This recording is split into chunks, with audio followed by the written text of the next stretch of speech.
Hello, everyone, and welcome to another podcast with me, Martin van Staden, the legal researcher at the Free Market Foundation.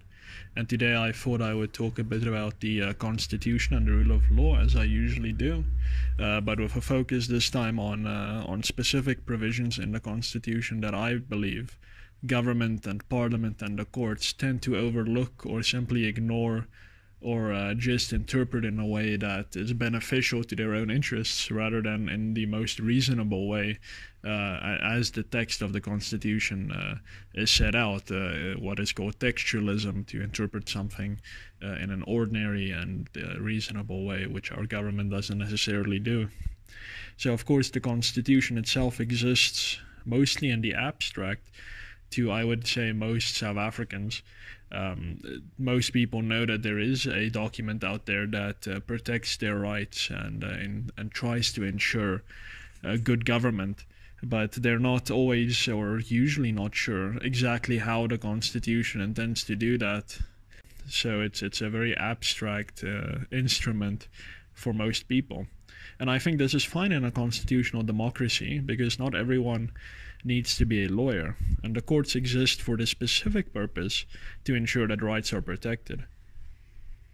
However, it is worrying that when the courts themselves and the government more broadly overlook or appear apathetic towards those certain crucial provisions in the Constitution, especially when it comes to provisions that enunciate principles or foundational values. And these are some of those that I wish to mention. So the state's favorite provision in the Constitution is the so-called Weasel Clause. It is found in Section 36 and that is part of the Bill of Rights, and provides for the limitation of rights contained in the Bill of Rights. So it's called a Weasel Clause because while everyone does have these listed rights in the Constitution, and of course many more rights which are not listed, this clause is something that government can always go to and say, yes, but while you do have a right, we are entitled by the Constitution to limit that right. So it's a bit of an opt-out or a cop-out clause, which is almost always in practice beneficial to government and not to the citizens.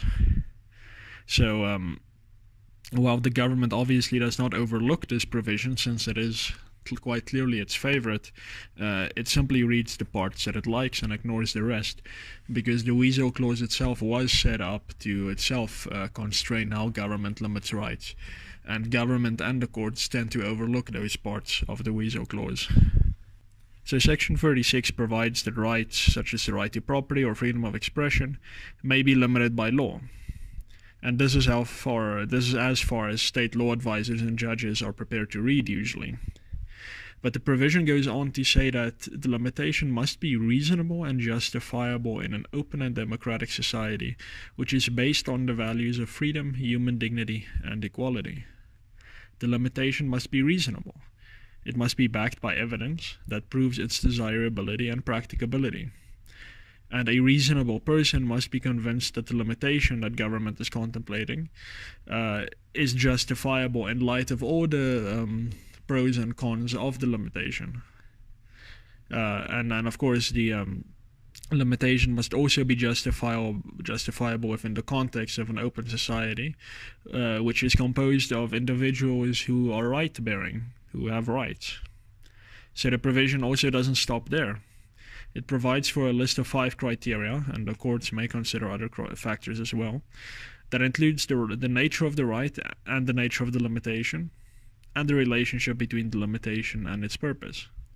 So what is overlooked is the fact that the courts must consider whether or not there is a less restrictive way for the state to achieve the purpose of the limitation, rather than using the limitation itself. So, for instance, to take an analogy, if the state wants to nail something into the wall, it should use a hammer and not a rocket launcher, for example, because to get the nail into the wall, you need to be proportionate rather than use something that will destroy the whole wall. So in practice, a good example is land reform. The state itself owns vast swathes of unused land, and of course underutilized land where state farms are just not working, and the Department of Public Works has all these massive plots which just stand empty year round, so there's a lot of land. And the government can give this land to disadvantaged people at very little cost, if not completely for free. But what does the government threaten to do instead? Expropriate private property without compensation and take productive land away from productive farmers. That's also including its threats to expropriate urban land, which is held for speculative purposes. And speculation is certainly not unproductive, because that land, when sold, will return great profit to the investors. Profit which will then be taxed and so forth, and will be utilized in the economy, will create jobs. So it's to say that land out for speculative purposes is simply unproductive is I would say, a fundamental misunderstanding of economics. But government, instead of distributing its own land, its own property which it itself does not use, it wants to take a heavy-handed approach and take private property. So it's clearly falling foul of the limitations provision, which says that if there is a less restrictive means available to government to achieve the purpose of the limitation, then it must prefer that means rather than the limitation that it is in fact contemplating. And unfortunately, the courts haven't really given effect to this in a way that it should. For example, in I think it was the Prince versus Law Society of the Cape case, where the individual who was a Rastafarian said that it's part of his religion to smoke dacha, and that the Law Society shouldn't prohibit him from becoming an attorney because of that, since obviously the use of dacha was then still unlawful. Now, the conservative constitutional court did subject this to a section 36 analysis, and when it looked at this notion of less restrictive means, yet it still found that that this is fine. Government can simply prohibit the use of marijuana. And that's obviously not a reasonable conclusion to come to for the court, because there are obviously less restrictive means available, such as education, health initiatives to help those who are addicted to marijuana, even though it's doubtful whether addiction to marijuana is possible. It's a hotly debated topic. So government had it within its means various ways to deal with this problem, to the extent that you consider it a problem. Yet it chose to simply outright ban the ability of people to use marijuana. So the courts also have been very negligent in their use of Section 36.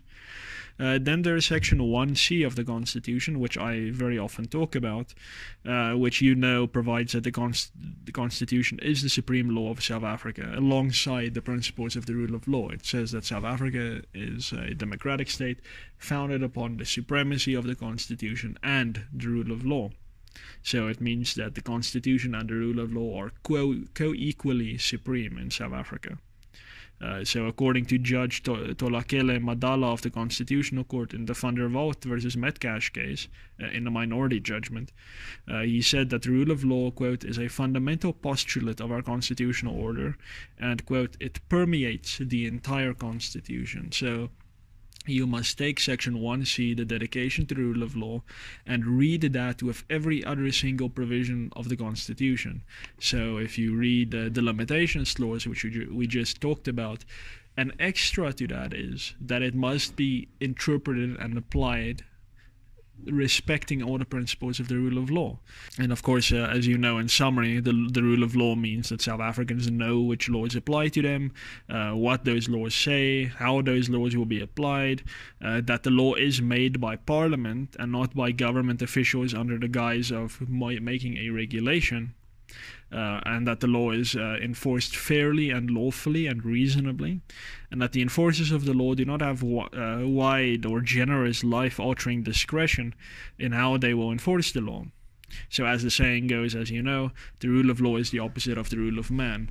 At all points must the law as it is applied to us be law and not whims, the whim of some official just deciding off the cuff that this is what he's going to do. But Parliament, of course, has totally ignored this provision by assigning unconstrained discretionary powers to officials and enacting very vague and ambiguous laws where a provision can have multiple meanings, multiple reasonable meanings on a very ordinary construction of the words. Unfortunately, the courts have also ignored this provision by endorsing those laws. For instance, if I can think of one off the cuff, the 1933 Currency and Exchanges Act, which says that the president, in essence, may enact law himself, and he may also repeal laws enacted by Parliament if those laws have any bearing on currency, exchange, banking, basically anything to do with finance. Essentially, the president was made a dictator over everything finance related in this country by the Currency and Exchanges Act, and that is totally unconstitutional. Even ordinary mainstream legal academics will agree with me on this point. Yet the Constitutional Court said no. In the context of a complex issue like finance, we need to basically give government this dictatorial power. Yet it's actually Parliament that should have the absolute power to make law rather than the president. So the courts have been, again, very negligent in respecting the rule of law as a founding postulate of the Constitution. So the last provision I'd like to look at is Section 195B of the Constitution. It says that efficient, economic, and effective use of resources by every branch of government and every organ of state must be promoted. So in other words, it says government must use taxpayers' money in a reasonable fashion. And this is a constitutional requirement. It is not a suggestion made to government. The Constitution says that this is a value that defines the public service, that characterizes the public service, and that is the efficient, economic, and effective use of resources. Yet every single year, billions of rands disappear down the pit of our state-owned enterprises. Hundreds of billions to Eskom, hundreds of billions to South African Airways, tens of billions to the SABC. Sigunati Manchacha, the Financial Mail journalist, mentioned that something like 50 billion rand was just wasted by Petro SA trying to find oil reserves off the coast of South Africa, and it didn't find anything, yet it paid 50,000, upwards of 50 billion rand to do that, of taxpayers' money. And then years later, Total, the private petrol company, went to the same area, spent considerably less money, of its own money, not our money, and it found massive oil reserves, or natural gas reserves rather. So we cannot say that Petro SA was respecting its constitutional requirement to promote effective and efficient use of resources. It obviously just wasted that money, yet no consequences. If this provision, Section 195B, was regarded with any kind of seriousness by Parliament and by the courts, immediately Petro SA would have been, the executives there would have been held at least civilly, if not criminally liable, for a total reckless waste of money. I mean, I would almost class it as total theft of taxpayer resources, taking this and then spending it in such a negligent way, because that is not the mandate that South Africans gave Petro SA. We did not say take unlimited billions of our funds to go and try and find something.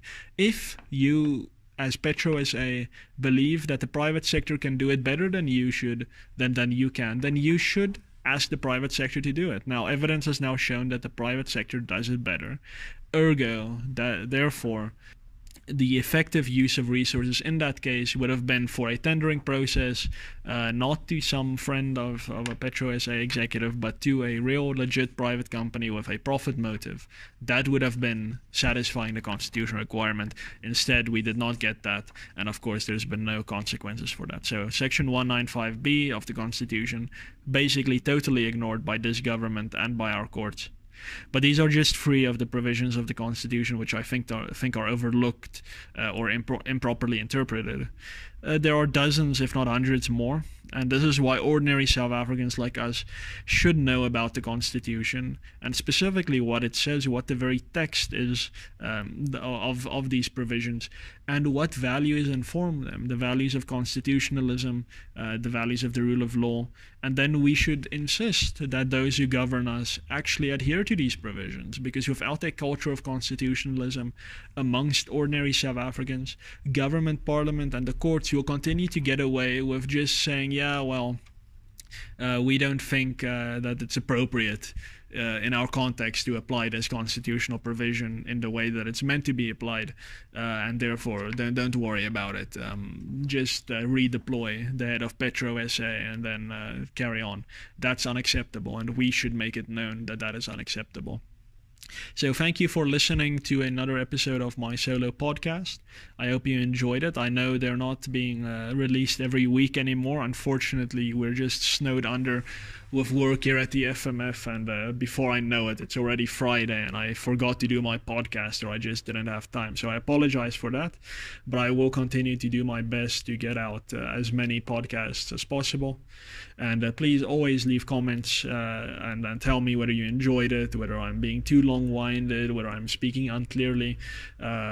Any comments, any criticisms, any constructive criticisms, of course, would be greatly appreciated. And of course, you can suggest any topics that you'd like me to focus on in the future, especially from a legal perspective.